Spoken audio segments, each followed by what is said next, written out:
On this episode of the Pen Click Poetry Podcast, we got the Instagram micro poetry master, Olivia Ku. For the two-piece combo poetry review, we're checking out the late and great Lucille Clifton. And from the hashtag Poetry Ether, we pull a piece by The Blood of Desire. Thank y'all for tuning in. Please subscribe to us on YouTube or on any major podcast platform to support online poetry content.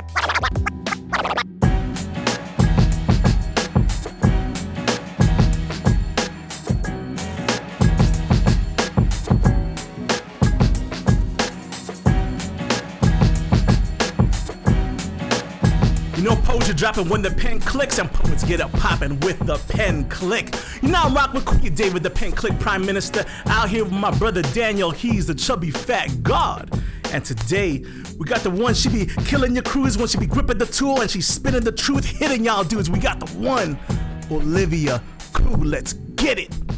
I've already accepted you're gonna be the greatest heartbreak of my life. Because when we're old and gray, there's gonna be a day when I'm gonna have to say goodbye to you.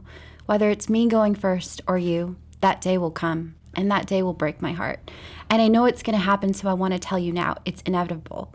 And I want as much time with you as we can steal because I don't wanna waste another day hoping it's not tomorrow. I want every day, every breath, every touch, because every moment that we waste is time we won't ever get back. And I don't wanna spend it worrying you'll break my heart because I've given it to you fully, already knowing it will be broken someday. Yeah. Bless. Welcome, Olivia. Thank you. To the pen click. Yeah. Bringing that IG short form micro poetry. Oh no, this is like the extended clip too. Yeah, like, word. She got like Olivia. She could do something dirty with like the 5 words. She'll do that 5-word poem. It's like like she's gonna check us because like we've been talking a lot of spicy shit when it comes to micro poetry. But you know that's why diversity matters. We got diverse voices. We got Olivia Ku, micro poetry goddess in the building. You know what it is? Thank you for having me. Yeah. This is all first verse. You're about to get this work. Threads and Lines is where we review what are the threads of life experiences that tie together lines of poetry, threads and lines. Yeah. And off rip, so the first line, I've already accepted you're going to be the greatest heartbreak of my life. That's a micro poem right there, right? Hey. And like that seems to be the thesis statement that kicks off like the rest of the poem. Where did the first line come from? So someone actually said this to me. So I was real rap, real stuff. Yeah. And so do they get like a percentage of like whatever you make on this? Like, hey bro, you can get some royalties off of this, right? Maybe I'd be like, no prenup if you marry me. Yo, bars outside, let's go. I think what is really interesting is usually I don't talk about, the storylines behind why I write certain poetry. So I love that I get to do it today because a lot of times I let other people interpret it however it happens for their lives. And so we're going to just lay it on the table. I was dating someone for about 7 months and he was struggling a lot with the idea of love because he had been hurt so much since he was little.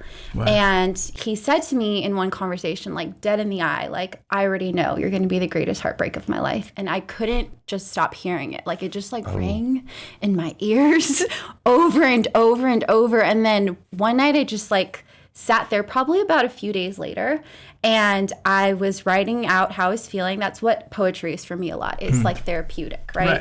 Writing out how you're feeling. And this just came out, no editing, no nothing, just straight up. And I sent it to him. Hey, wow, let's go. That's bold as fuck. It's like I have poems about like my grandma or my mom that I will never show them. Yeah, and yo, shout out to all the parents that go to your kids' spoken words. So my mom comes out, dog. Bro, she always leaves crying and shit. Like I told you, mom. I told you. I would never invite my mom. It's like to that shit. It could be problematic. But that's brave as fuck. It's like, and it's like, first of all, it's not only is it like one of those text messages, but it's also like oh, and this is in verse as well. It's like this is like specifically crafted for you, and it's like I can't even imagine being on the receiving end of that. And yeah, I already accepted that you're going to be the greatest heartbreak of my life. So it's like, but like you were saying, you intentionally write with ambiguity So people can interpret it many ways. I mean, lightweight, I thought, oh, maybe this is about lactose intolerance. Like, oh yeah, I know when I eat this cheese pizza, it's like it's gonna fuck up the bubble guts. But you know what I'm saying? If I get lactate, maybe that'll stuck me up. But hey, we might be good. But you're gonna be our greatest heartbreak of my life because I'm gonna blow up the toilet. But apparently I was off because it's like this is like direct quote from Men's, and I thought this more like I thought this more in the short term, like greatest heartbreak, like we're gonna get into a situationship, and then once and we're Mr. Right now, not Mr. Right. That's kind of how I read this, but for you it's like from when we were talking earlier, it's more about greatest heartbreak eventually, like maybe you pass or maybe you have to move away.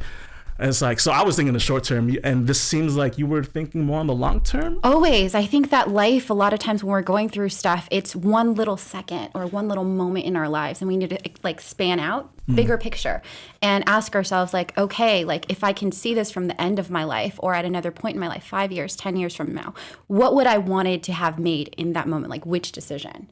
Would I have wanted to tell this person that, hey, I love you, and like lay it out on the table? Like, do I want that fear to talk me out of it or not? And I think a lot of the poems and things that I write about is from that perspective, is like, this is what I'm feeling in the current moment, but like, what does that look like in the bigger picture? And so it's like, yes, if you look at it, human life is so precious.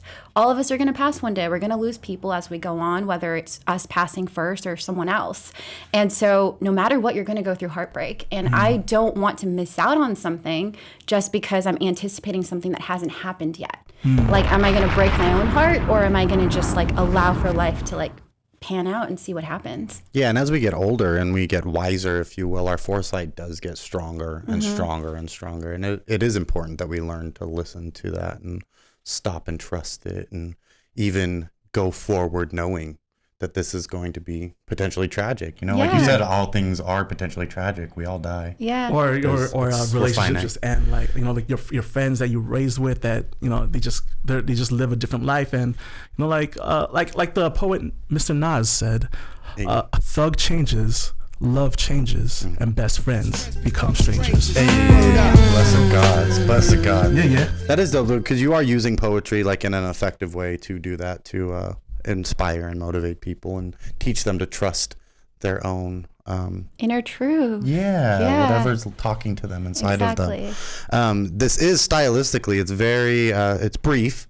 Your work is often brief. That is a part of what you're doing, but the good thing about that is this is very easy to interpret and understand, but it's easy to connect with. And like you said earlier, you're using poetry as a means for self-healing. But whenever you do write in this style, is there an intention to pass that along to the audience? Or? Yeah, so I intentionally write so that things are more open for interpretation, because I love how other people interpret it, because it's like this type of art, these type of words that you put together, and other people can relate to it on a level that is completely different than what you experienced in your life. A lot of times I've written about heartbreak in the terms of losing someone, like a family member that has passed, and people interpret it as romantic love, like, losing someone, like heartbreak, breaking up, being dumped, that sort of thing. That's interesting. And I really like that, because it means that we're all so beautifully human, that we connect together on this feeling, even though it's completely different life circumstances.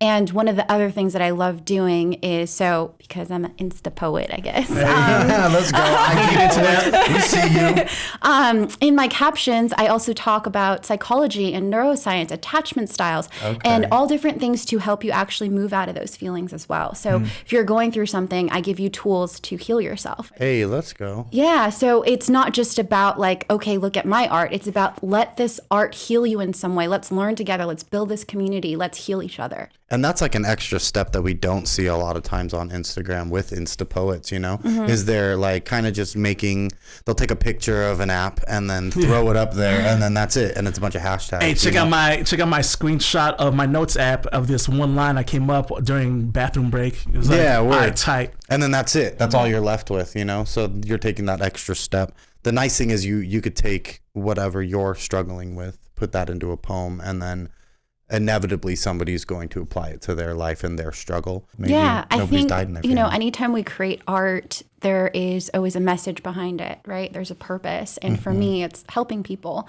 It's really helping them alchemize like whatever negative feeling or thought process or whatever it is that they're going through and helping them move through it. And that's really important to me. Do you think that like the medium has dictated that style? Like that the way to do that effectively on Instagram is with brevity, is with Kuya said it well earlier, intentionally ambiguous in the meeting earlier. Your work is intentionally ambiguous, so it's easy to connect to. Do you think that your work on Instagram led your art that way, or do you think like your art was already headed in that direction? Or? I think it's a little bit of both. Yeah. I think it's, you know, whatever medium you're using, you use it to the best of your knowledge and your abilities to use it. So like an artist is going to use different types of paint, right? But we're using Instagram algorithms, you know, and like 3-second attention spans, and people who are growing up in a society who are very used to instant gratification.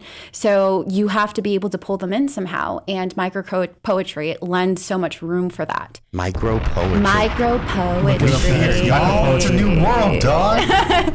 And so for this specific platform, like on your cell phone, when you're scrolling, that's what lends itself to that type of art. Yeah. And so I don't think every single person that comes to my page is necessarily going to read the captions, but my audience that has stayed with me over time, they definitely read them. Like, it's kind of crazy, like how many people interact, you know? Yeah. Like, it's very normal for me to have over 100 comments. Like, that's normal. Yo, look at the flex. Just lightweight. It's something light.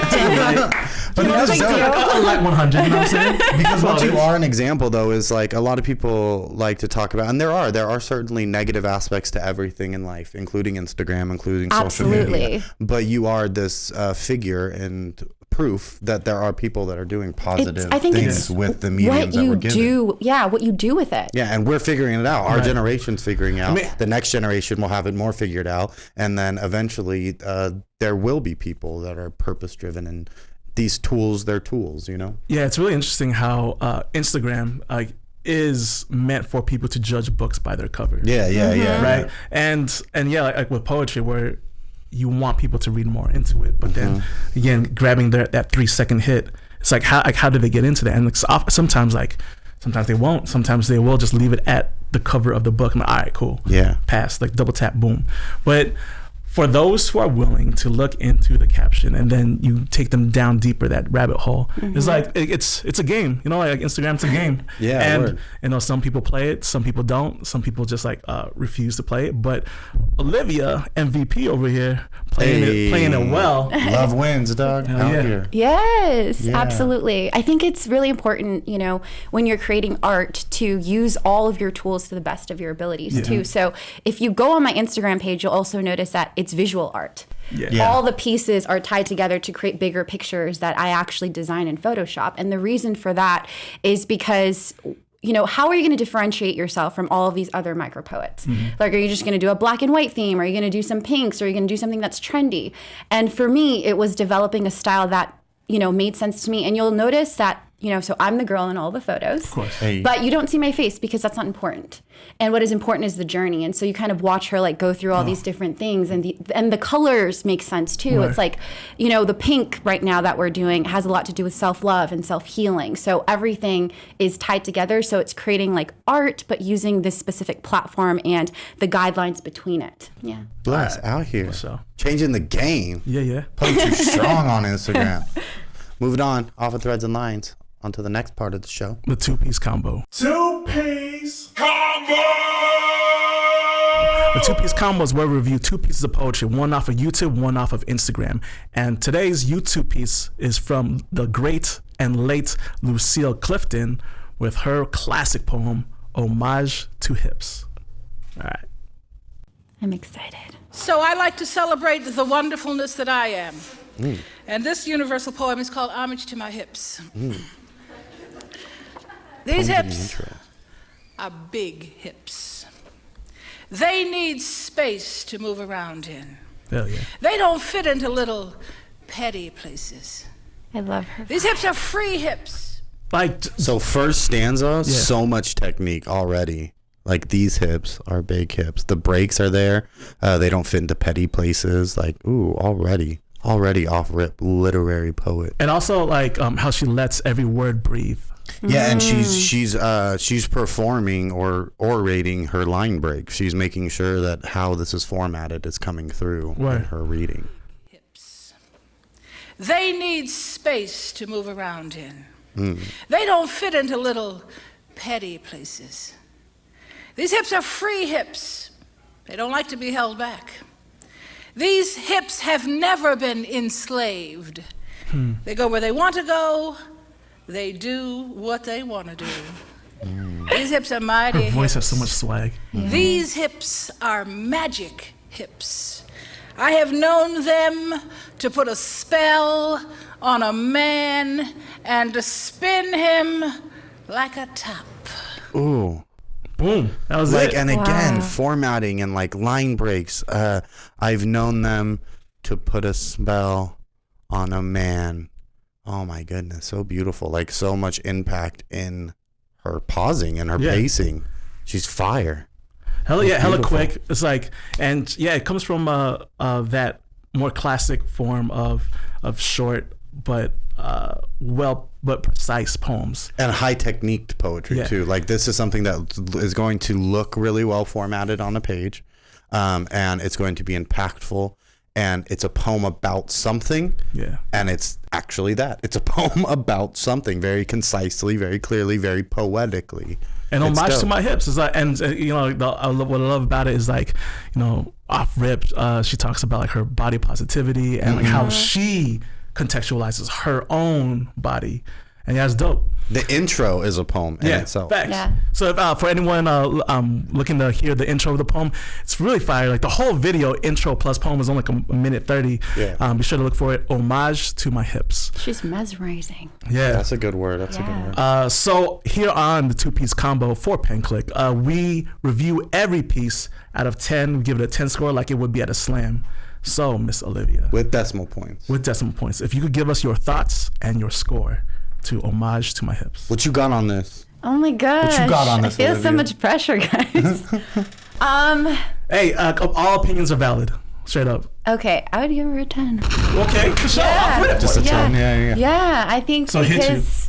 Yeah, for sure. I think being female and the way that she talks about things, and you know, there's a lot of times where we have insecurities about our bodies, and she took it in a way that she's owning it, and she's so empowered, and she doesn't have to yell it from rooftops. Right. It's just so beautiful and mesmerizing, just the way she speaks about it, and she's so confident in it. And I think, you know, when poetry moves you like that, that is what I find to be like, okay, wow, like you get it, and you're empowering me at the same time, and I love that. I was also looking for this piece specifically for you because the short format kind of going in line with like you see like a poem such as yours that you just did for Threads and Lines, and how this short form still translates even when you look back into the history of poetry. That like you know, like bringing modern times into the modern decade with modern technologies, you know, it's like, let's go, we got this. Mr. Dan, you got thoughts on this one? Yeah, this is lovely. As a poet and a spoken word artist, these are the things that y'all need to be reading. You know what I'm saying? You need to be learning how to do these tricks. You need to be looking for effective line breaks and how to convey an effective line break in a performance. You could hear the line breaks in that last line about makes a man spin like a top. And if you stop with those and reread those, you know, it changes meaning, and it shouts out as always to like Maya Angelou, because she is like the queen of doing that. But again, this is that school, this is that thought where it's you can take 3 lines with effective line breaks and make each line mean something different, the whole thing means something different as a whole. You can play with the meaning of poetry with simply staggering your syllables and words. And that is an important thing that I don't think that we're seeing enough of. I'd like to see more of it in the slam community especially. So yeah, go read your fucking shit. You know what I'm saying? Like, go listen to these OGs not perform their poetry, but orate their poetry. Because it feels so effortless. And like you said, like she's saying these things almost in a matter of a fact way. It isn't aggressive. It isn't like over the head, like I fucking love my body. You know what I'm saying? It's like I love, like she's saying things as if it's with the wisdom of God. You know, like I know this to be true and I feel this to be true, and I'm going to show you how to feel that to be true. So out of 10. Out of 10, I'm going to say, I mean, I guess you have to give it a 10. There's no way, like, as a poem, it's fucking beautiful. Off rip, she hits you with a lot of device. It's like alliteration, stagger, line break, boom. We're in this. By the end of it, she's giving you the real shit. Like, and now let me really show you how I can make these last 3 lines fuck with your head and make you want to reread them and make you want to translate them into your life. So yeah, I think like out the gate at 10. Also in the intro, I don't know if we showed it, but she says this is a universal poem, and I was like, shouts out, because this is like, as much as she is talking about her body and her struggle, and women can relate to this, it is just as relatable as a man as a woman. Absolutely. So yeah, 10 out the park. I really love this poem. Thank you. I love how so there's different ways of expressing empowerment in poetry. Word. Oftentimes in this era, you know what it is. It's like it's loud. Yeah, it's loud, and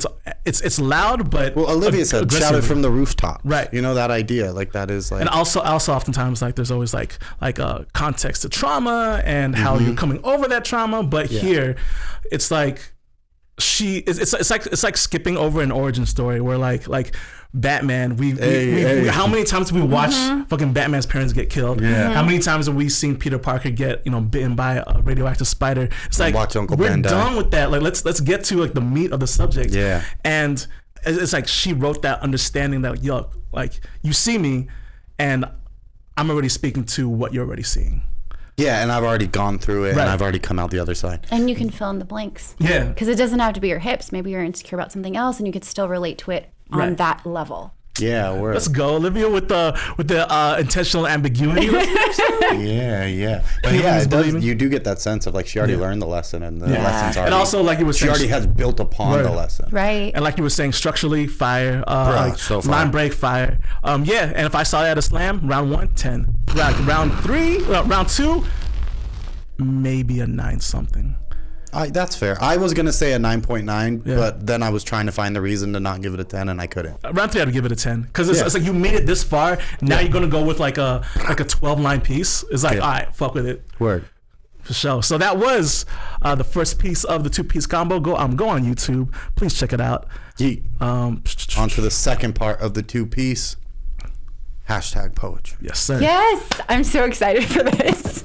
#poetry. Hey. Today's piece comes from Blood of Desire. Ooh. Blood. That's like foreboding. Desire. Yeah. That's okay. Blood of Desire. That sounds like a metalcore band from like 07. Alfred, you already got that edgelord. It's like, all right, let's see if we let's see if we go into that. Blood of Desire. So he killed Desire and the blood of it. Yeah. Sometimes I think people just throw words together. Or maybe I see you, especially on Instagram. Like y'all just saying shit. Like I want to sound deep. Let me put blood in it. Yeah. Or maybe we're mispronouncing it. Maybe it's Blood of Desiree. I don't know. It's like of Desiree. Did someone murder someone? No, don't snitch on yourselves in your username. Yeah, Blood of Desire. So, yeah, my name's Cokehead77. It's like, nah, bro. Come on. Yeah, that's not. All right. So, as we always do, we'll allow our esteemed guests to read off the IG poem. And if you would, please. Historic moment. The first IG poet to read an IG poem on the pen clip. All right, guys. Here we go.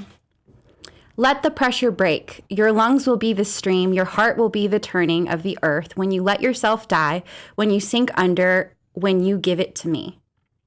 All right, okay, can we do that one more time? Let the pressure break. Your lungs will be the stream. Your heart will be the turning of the earth. When you let yourself die, when you sink under, when you give it up to me. Whoa. #text tattoo. Huh. I can't tell if this is on some horrorcore shit or if this is like. Let the pressure break. I'm going to just be like, I don't like it. Will be the stream. Hold on. So yeah, the standing and like well, I think it's so the line breaks are nonsensical. they're completely. No, I literally read it how it was like written, and there's a random like block of space and let the pressure. All right, so because Olivia be out here on these Instagram streets, don't let her talk her shit.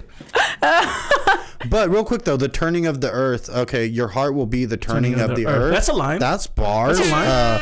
Your lungs will be the stream. Your heart will be the turning of the earth.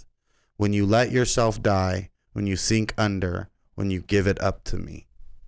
When you give it up to me, that's sus. I don't like it. That's sus. Yeah, I don't know what the fuck that means at all. Well, it's also on some like, who are you, bro? Well, I think. But is this like some God shit? Or is it some BDSM shit? We're not trying to kink shame, you know what I'm saying? Yeah. Well, I think like whenever you make a comparison and you're like talking about the earth, you gotta develop that whole entire thing and then bring it back. You know, like loop it in. Like, what does it actually mean? And they just kind of went. Yeah, your lungs are the stream. What does that mean? Yeah, like where did it go? Bro, and what is that inside? Like, okay, at least like the turning of the earth, like there's imagery there that inspires something. Your heart will be the turning of the earth. That's a line. Yeah, that is a line. Sure. And that's again, a fire line. because we have imagery there, we know what that means. We understand kind of what turning of earth but is. But it didn't deliver. But your lungs is a stream. What does that mean? What does that mean? What does that mean? That sounds awful. That sounds like dying. I think that's literally what pneumonia is. When your lungs be a stream, and your stream is your stream of consciousness because you're speaking. And it's coming out your mouth. Exactly. From your lungs. Therefore, brother. The blood of desire is coming out of your lungs in a stream. Exactly. What is on the rest of their Instagram? I'm curious right, now. So, are they like a... So it's all right. This is where I can write what I want and be who I am.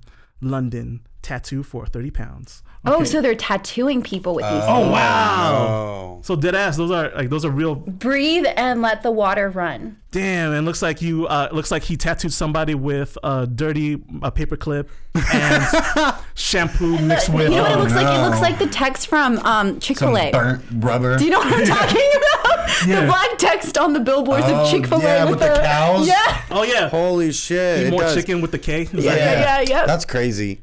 So yeah, we rate everything here in the same way. Give it a slam score. I'm gonna kick this off really quick because I got thoughts and numbers. Go. This is really close to being fucking fire. This is like 2/3 of the way there. One, formatting is trash. There is no formatting. I don't know what you're doing. This is hurt tremendously by the lack of just sensical, grammatical. If this was just written grammatically correctly, it would work better than how this is written or how this is displayed here. But it's close. It's really fucking close. Those two lines are strong. Your lungs will be the stream is kind of weaker, but it's still is enforcing that next concept. Like, oh, okay, we're abstracting our bodies. Oh, we're abstracting our bodies even more now. And now it's the earth and all of that.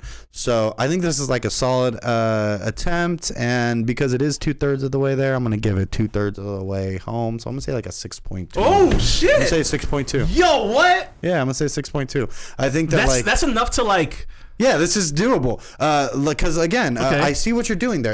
Again, I don't understand what your lungs are. So if everybody bombs round one, like this person could actually get into round two? Yeah. And I want to hear more. Like, because again, your lungs are the stream, and again, you're doing something. You're not just writing words down. You're abstracting the body. Hees, let's go. Well, they did it. They abstracted the body. They took me there. They had me using my body to understand the poem in front of me. That's the point of abstracting and doing those things. Is to pull the person in, whether they like it or not. Whether I'm trying to figure out what the lung and stream is, I'm still doing it. You still did it. And the only reason you did it was because that second line, you know what I'm saying? And your heart is the turning of whatever the fuck it was. Because it wasn't that great. It wasn't like ballpark fucking... The only thing missing here is point and tension and like, you know what I'm saying? Like a hard landing. This kind of just leaves you somewhere where you're like, huh? What is this about? Where am I? Is this religious? Is this just like thirst trappy? Is this just like I'm the best you ever had shit? Like there's so many places this could go, which is the great thing about poetry, but often it's a fucking huge struggle with poetry because you're like, what the fuck is this even about? So yeah, I'm gonna say hard up 6.2. I'll say 6.2. All right, Olivia, who off rip said don't like it. I don't like it. Well, I think what is really awesome is to hear it from your perspective from a different realm of poetry, right? So when I'm looking at something like this, I'm really thinking about all of the poems that I read on the daily going through Instagram. And I don't get it. It's confusing. I like that one line. I agree with you. I think that one line is beautiful, but I think that it didn't deliver. I'm so much more confused. Like, I'm like, give it up to me? I don't want to give it back to you. Yeah, what does that mean? I'm like so confused. It's aggressive. It is. And I don't understand the meaning behind it, which sometimes is okay if all of it ties together, if it all blends together. Like if you're, you have a lot of different imagery in it that all has to do with like one thing and then ties it together. And in my mind, I'm like, okay, so this part's the heart and then this comes together like this. And then I can kind of just like make some assumption on my own. This was kind of like, we're going this way. And I'm like, ooh, I like it. And then it was like, we're not, you're just there. Yeah. And that was it. And then it's abrupt. Like, I almost feel like the end of it took us to a worse place. Like, oh, we're going here, and then like, whoa, I don't want to go here. Where'd you take me?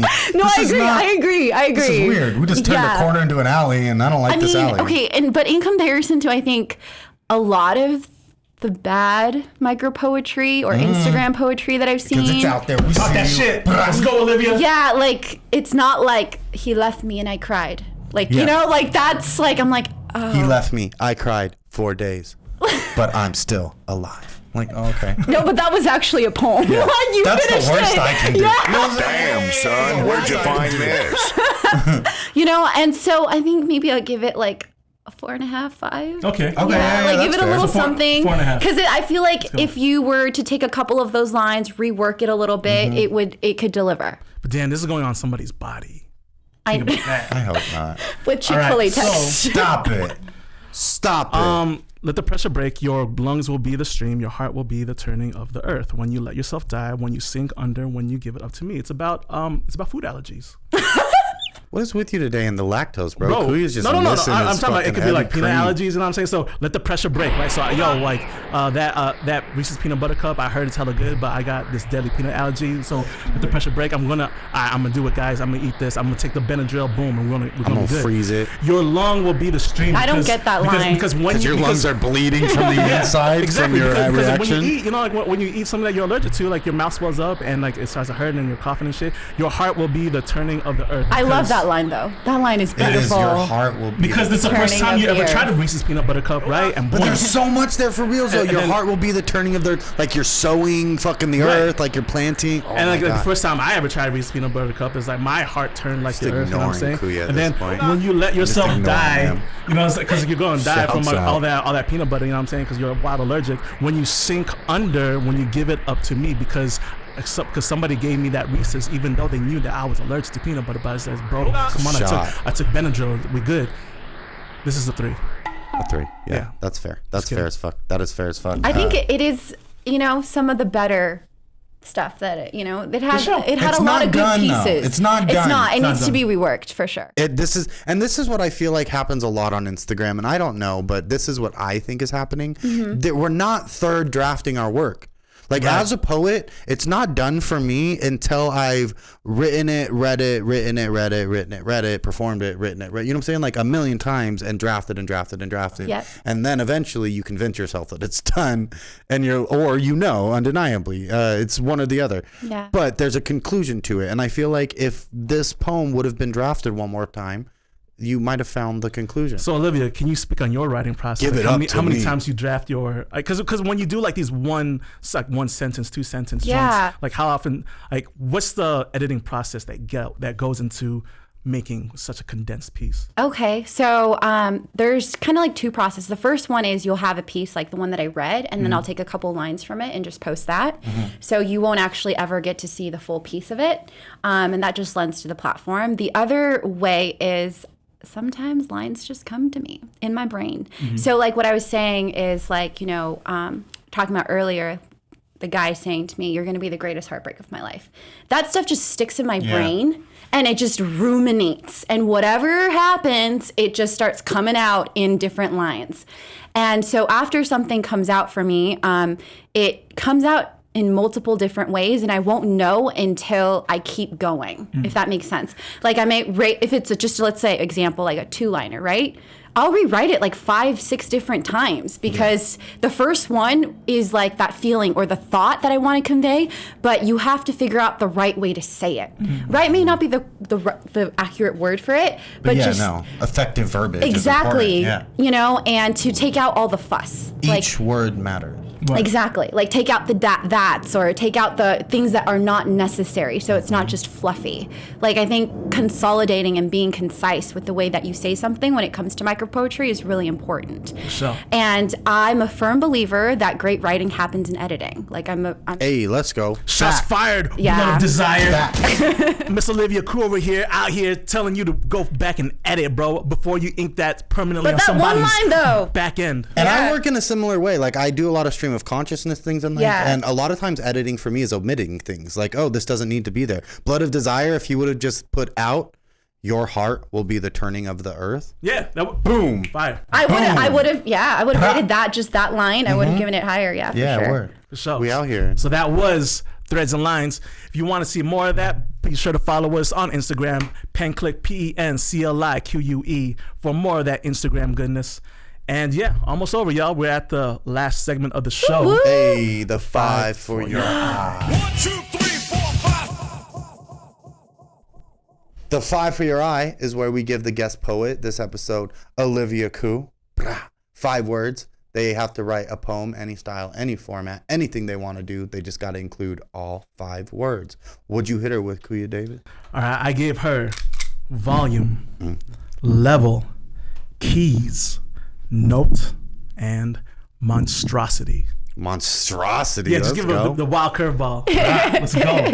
Okay. So I got like hella homophones and then monstrosity. Let's go. All right. This is what she brought. I enjoyed it. And I think what is interesting is like, I took it and I was like, all right, in my style, here we go. Huh. Okay. Little girl, take note. The volume of your healing will always come from the level in which you're willing to see yourself. No matter the pain, sadness, or monstrosity of the darkness that can be found in this world, the keys to lightness always lies within you. I see you doing it. Micro poetry out here strong. See, that's how you do it, blood of desire. Yeah, word, and that's fire. For sure. So dope. Thank you so much, Olivia. Thank you for the words. Yeah. You just gave me like all the best words. I was like, oh, like that took me like one right. Like I was sitting there at like, and I was just like, oh, and it just came. Let's Yo, go. Olivia out here typing up key styles. Getting it. Tell them where they can hit you at. Tell them where they can find you. At Olivia.Ku, because at Olivia Ku is a 2-year-old because someone decided that. We kind of have a similar issue when it comes to usernames. Yeah. Like your 2-year-old baby doesn't need my name. Is she cute though? Are they doing something good with the Olivia? It's on private, and all I could see is a little profile Get picture out of of the baby. here with that. So at Olivia.Ku. KU. Yes, KU. Let's go. Yeah. Go give her a follower. Yeah. And you got a book coming out? Yeah, so I'm working on my book. So I just left, or I just got back, but I left for Bali and wrote out the poetry book. So right now we're in the design process of it. And, you know, it's going to take a little bit because I want it to be perfect. It's going to be like a healing journal / poetry book and help Ooh, you. let's go. Like a workshopping book. Yes. Yeah, that's important. That's needed. Yeah. So, You'll get a good idea of what the book's going to feel like when you look at my Instagram because you'll have the... Point is, guys, submit and be sure to follow, subscribe to Olivia.Ku on Instagram. Yeah.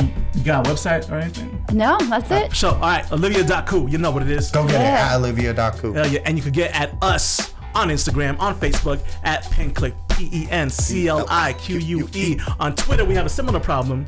PenClique is actually a defunct South African channel that never did shit with No the one cares. username. The last tweet was in outta like here. 2012 or some shit. Yeah. It's like they went out with the Mayan calendar, bro. It's like, fuck out of here.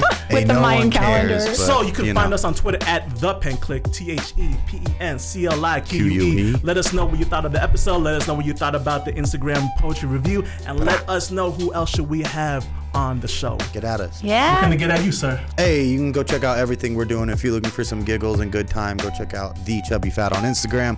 We doing it. We making fire ass stupid comedy bullshit. So go check us out at thechubbyfat.com. All that. Thanks for having me, guys. Yeah. Welcome to the Clique. Yeah.